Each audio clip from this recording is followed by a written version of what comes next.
శారదా కృష్ణప్రసాద్ విడాకుల నోటీస్ మీద సంతకాలు పెట్టేసి బయటికి వస్తూ ఉంటారు. అదంతా చూసి భూమి అలా జరగడానికి వీల్లేదు అని మనసులో అనుకుంటూ ఉంటుంది. ఇక కృష్ణప్రసాద్ భూమి దగ్గరికి రాగానే భూమిని చూసి కంటతడి పెట్టుకుంటూ ఉంటాడు. మామయ్య అసలు ఏం జరుగుతుంది అని భూమి అడుగుతూ ఉంటుంది. కృష్ణప్రసాద్ అయితే ఏమీ మాట్లాడు. ఈరోజు నాకు నిజం తెలియాల్సిందే మామయ్య, లేకపోతే నేను చచ్చినంత ఒట్టు అని భూమి చెప్తుంది. చెప్తానమ్మా, మీ నాన్న శరత్చంద్రకు నా కొడుకు గగన్తో నీ పెళ్లి జరగటం ఇష్టం లేదమ్మా అని కృష్ణప్రసాద్ భూమితో చెప్తాడు. నీ కన్నిటికి కరిగిపోయి ఆకాశమంతా ఉన్న ఆయన ఈగోని తగ్గించుకొని మీ ఇద్దరి పెళ్లి జరిపిస్తున్నాడు అనుకుంటున్నావు కదా. శారదకు నాకు విడాకులు జరిగితేనే ఈ పెళ్లి జరిపిస్తానని మీ నాన్న కండిషన్ పెట్టాడమ్మా. ఆ కండిషన్ ప్రకారమే నేను విడాకుల నోటీస్ మీద సంతకాలు పెట్టాను. శారద కూడా సంతకం పెట్టేసింది. మా ఇద్దరికి ఇక విడాకులు అయిపోయినట్టే అమ్మా అని భూమికి చెప్పి కృష్ణప్రసాద్ అయితే ఏడుస్తూ ఉంటాడు. ఇక ఈ విషయం గురించి అడుగుతూ ఉంటే భూమి అడుగుతూ ఉంటుంది. అమ్మ భూమి, నీకు చెప్పొద్దని శారద నా దగ్గర మాట తీసుకుందమ్మా, అందుకే చెప్పలేదు. పాపం శారద నన్ను పెళ్లి చేసుకున్నప్పటి నుంచి కష్టాలు పడుతూనే ఉంది అని కృష్ణప్రసాద్ అయితే బాధపడుతూ ఉంటాడు. ఇప్పుడే ఈ విషయం గురించి నాన్నతో మాట్లాడతాను అని భూమి చెప్తుంది. ఇక భూమి కోపంగా అయితే శరత్చంద్ర దగ్గరికి వెళ్తుంది. నాన్న, మీరు ఇంత నమ్మక ద్రోహం చేస్తారని అనుకోలేదు నాన్న అని భూమి నిలదీస్తుంటుంది. ఏం చేశానమ్మా అని శరత్చంద్ర అడుగుతూ ఉంటాడు.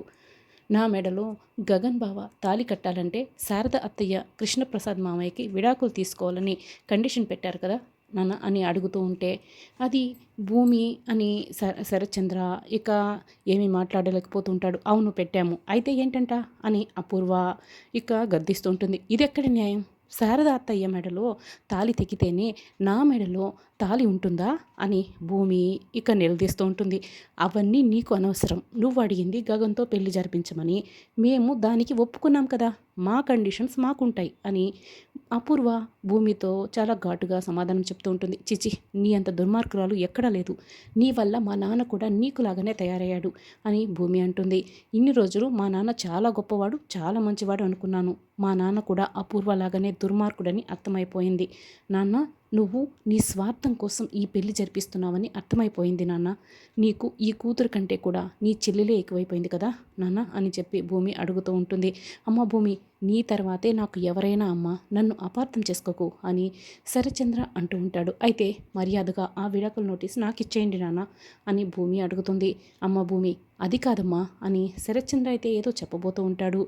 నాన్న, నా మీద మీకు ఏమాత్రం ప్రేమ ఉన్నా కూడా మీరు వెంటనే ఆ విడాకుల నోటీస్ నాకు ఇవ్వండి అని భూమి ఇక గట్టిగా నిలదీస్తుంటుంది. అమ్మ భూమి, ఎందుకమ్మా నన్ను అర్థం చేసుకోవట్లేదు ఎందుకు అని శరత్చంద్ర అడుగుతుంటాడు. బావ ఒక్క నిమిషం ఆగు భూమి, అదే ప్రేమ గౌరవం నీకుంటే మీ నాన్న చెప్పిన విధంగా వెళ్ళి నువ్వు వెంటనే డ్యాన్స్ కాంపిటీషన్లో పార్టిసిపేట్ చెయ్యి, అప్పుడు నీకు విడాకుల నోటీస్ ఇస్తాము అని చెప్పి అపూర్వ చెప్తుంది.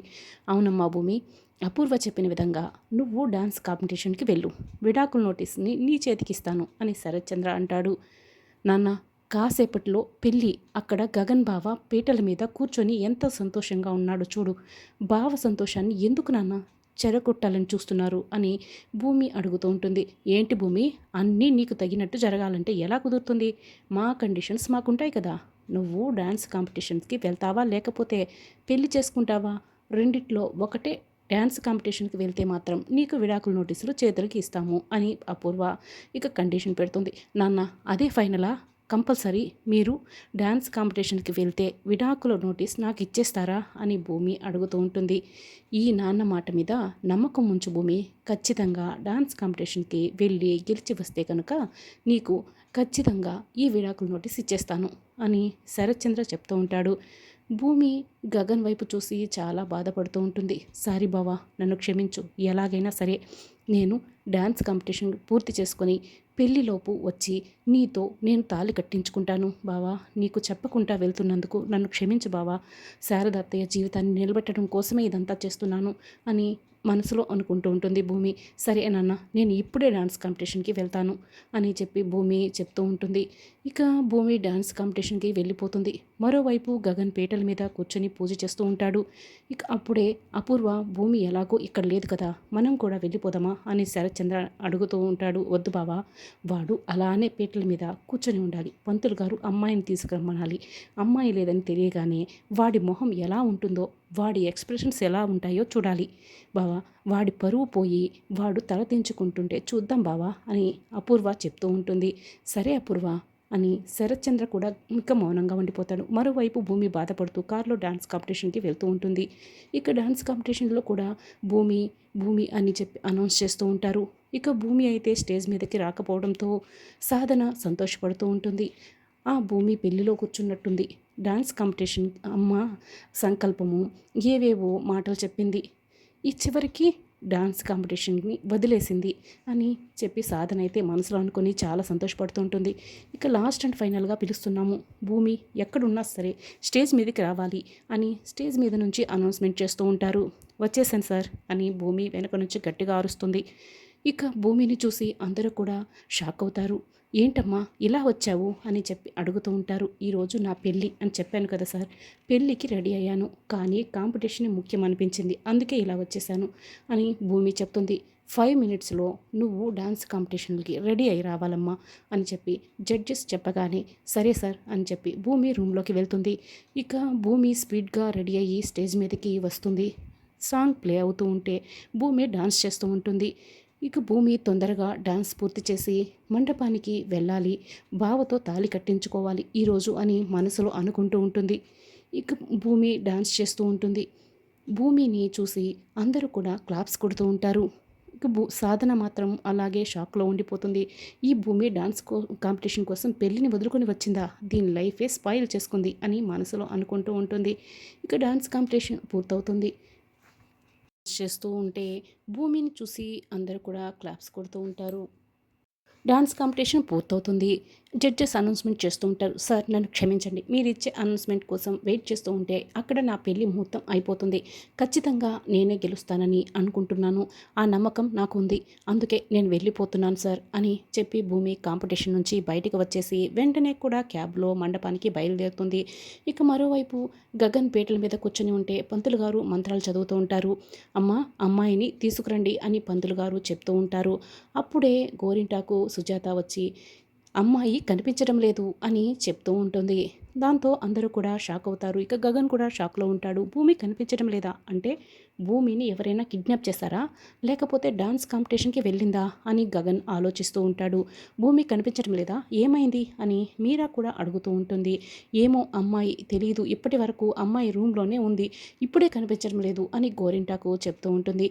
ఈ గగన్ గాడు నా కూతుర్ని బలవంతంగా పెళ్లి చేసుకోవాలనుకున్నాడు, అందుకే నా కూతురు ఇక్కడి వరకు వచ్చి పీటల మీదకి రాలేకపోయి ఇక్కడి నుంచి వెళ్ళిపోయినట్టుంది అని శరత్చంద్ర ఇక గగన్పై నిందలు వేస్తూ ఉంటాడు. మిస్టర్ శరత్చంద్ర, అనవసరంగా నాపై నిందలు వేయకు, నీ కూతురు భూమికి కూడా ఇష్టమైంది కాబట్టే ఈ పెళ్లికి నువ్వు అంగీకరించావు అని గగన్ చెప్తూ ఉంటాడు. నన్ను నా కూతుర్ని బెదిరించి నా కూతురు మెడలో తాళి కట్టాలని చూశావు, ఎప్పటికైనా న్యాయం గెలుస్తుందిరా, అందుకే నా కూతురు నీతో తాళి కట్టించుకోకుండా పారిపోయింది అని శరత్చంద్ర చెప్తూ ఉంటాడు. అయినా నిన్ను పెళ్లి చేసుకోవడానికి ఎవర్రా ముందుకు వచ్చేది, నీకు పిల్లనివ్వడానికి ముందుకు ఎవరు వస్తారా, దిక్కులేని వాడివి నువ్వు, నీకు తండ్రి లేడు, కేవలం తల్లి మాత్రమే ఉంది, ఆ తల్లి ఉన్నా ఉండకపోయినా ఒకటే కదా అని శరత్చంద్ర చాలా అవమానంగా మాట్లాడుతూ ఉంటాడు. ఇక దాంతో గగన్కి చాలా కోపం వస్తుంది. మిస్టర్ శరత్చంద్ర అని గట్టిగా అరుస్తాడు.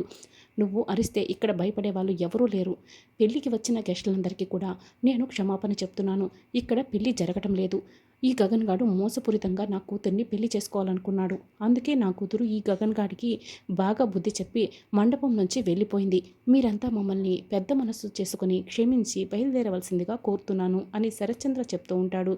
ఇక గెస్టులందరూ కూడా లేచి నించుని మగదిక్కులేని సంసారం, ఈ అబ్బాయిని పెళ్లి చేసుకోవడానికి ఎవరొస్తారా అనుకున్నాను, ఆ అమ్మాయిని బెదిరించి మెడలో తాళి కడదామనుకున్నాడు, ఆ అమ్మాయి వీడికి సరిగ్గా బుద్ధి చెప్పింది అని గెస్టులందరూ కూడా మాట్లాడుకుంటూ ఉంటారు. పదండి, ఇక ఈ పెళ్లి జరగను లేదు, అనవసరంగా మనం ఇంత దూరం వచ్చాము అని గెస్టులు మాట్లాడుకుంటుంటే అప్పుడే భూమి వచ్చి ఇక చాలు ఆపండి, మగదిక్కులేని సంసారానికి పెళ్ళిళ్ళు కావా, ఇక్కడ ఉన్న ప్రతి ఒక్క ఇంట్లో ఎవరో ఒకరు చనిపోయే ఉంటారు, వాళ్ళందరికీ మగదిక్కో ఆడదిక్కో ఏదో ఒక దిక్కు లేకుండానే ఉంటారు, వాళ్ళందరికీ కూడా ఉంటే సరిపోదు, కాస్త న్యాయంగా మాట్లాడడం అలవాటు చేసుకోండి, అర్థం చేసుకోండి, శారదాత్తయ్య అమాయకురాలు, గగన్ బావ చాలా మంచివాడు, వాళ్ళిద్దరిని నోటికొచ్చినట్లు మాట్లాడితే మీకు బాగుంటుందా అని భూమి ఇక అందరినీ కూడా అడుగుతుంటుంది. దయచేసి వచ్చిన గెస్టులందరూ కూడా ఎటు వెళ్ళకండి, కూర్చోండి అని భూమి చెప్తూ ఉంటుంది. ఇక గగన్ కోపంగా భూమి వైపు చూస్తూ ఉంటాడు. ఏయ్ భూమి, ఇప్పటి వరకు ఎక్కడికి వెళ్ళావు? నువ్వు ఇంతమందితో ఎన్ని మాటలు పడ్డామో తెలుసా అని గగన్ భూమిపై అరుస్తూ కోపంగా ఉంటాడు. బావా ఒక్క నిమిషం అని చెప్పి భూమి శరత్చంద్ర దగ్గరికి వెళ్ళి, నాన్న నువ్వు కోరుకున్న విధంగా డాన్స్ కాంపిటీషన్లో పార్టిసిపేట్ చేసి వచ్చాను, నాకు ఆ విడాకుల నోటీస్ ఇవ్వు అని భూమి అడుగుతూ ఉంటుంది. ఇంకా శరత్చంద్ర అయితే విడాకుల నోటీస్ను భూమికి ఇస్తూ ఉంటాడు. నాన్న మీరు కోరుకున్న విధంగా డాన్స్ కాంపిటీషన్ పూర్తయిపోయింది, విడాకుల నోటీస్ నాకు ఇచ్చేశారు. ఇక నాకు గగన్ బావకి పెళ్లి జరుగుతుంది. మీరు మా ఇద్దరిని ఆశీర్వదించాలి అనుకుంటే మాత్రమే ఇక్కడ కూర్చోండి, లేకపోతే బయలుదేరండి నాన్న అని భూమి ఇక శరత్చంద్రతో చెప్తూ ఉంటే, భూమి విడాకుల నోటీస్ తీసుకున్న కృష్ణప్రసాద్ శారదల దగ్గరికి వెళ్ళి వాళ్ళిద్దరి ముందే విడాకుల నోటీస్ చింపేసి, మీరిద్దరూ ఎప్పటికీ కలిసి ఉండాలి, మీ ఇద్దరి కోసమే నేను మండపం నుంచి బావకు కూడా చెప్పకుండా వెళ్ళిపోయాను అని భూమి చెప్తూ ఉంటుంది. ఇక గగన్ దగ్గరికి వెళ్ళి, బావ నన్ను క్షమించు, మా నాన్న మన ఇద్దరి మధ్య పెళ్లి జరగాలంటే శారద అత్తయ్య కృష్ణప్రసాద్ మామయ్య విడాకులు తీసుకోవాలని కండిషన్ పెట్టి విడాకుల నోటీస్ మీద అత్తయ్య మామయ్యలతో తెలియకుండా సంతకాలు పెట్టించేశాడు. ఆ విడాకుల నోటీస్ ఇవ్వమని అడిగితే డాన్స్ కాంపిటీషన్లో పార్టిసిపేట్ చేస్తేనే ఇస్తాను అన్నాడు. అందుకే ఆయన కోరిక మేరకు డాన్స్ కాంపిటీషన్లో పార్టిసిపేట్ చేసి నీతో తాళి కట్టించుకోవడానికి వచ్చాను బావా. ఇక మన ఇద్దరి పెళ్ళిని ఎవరు ఆపలేరు బావా, కట్టు బావా, నా మెడలో తాళి కట్టు అని భూమి గగన్ని అడుగుతూ ఉంటుంది. బాబు కరెక్ట్గా అమ్మాయి ముహూర్త సమయానికి వచ్చేసింది, మీరు తాళి కట్టండి అని పంతులు గారు చెప్తూ ఉంటారు. మాంగళ్యం తంతునా నేనా అని చెప్పి పంతులు గారు మంత్రాలు చదువుతూ ఉంటారు. గగన్ భూమి మెడలో తాళి కట్టేస్తూ ఉంటాడు. ఇక శరత్చంద్ర అపూర్వకైతే ఇది చాలా పెద్ద షాక్ అవుతుంది, అలాగే చూస్తూ ఉండిపోతారు.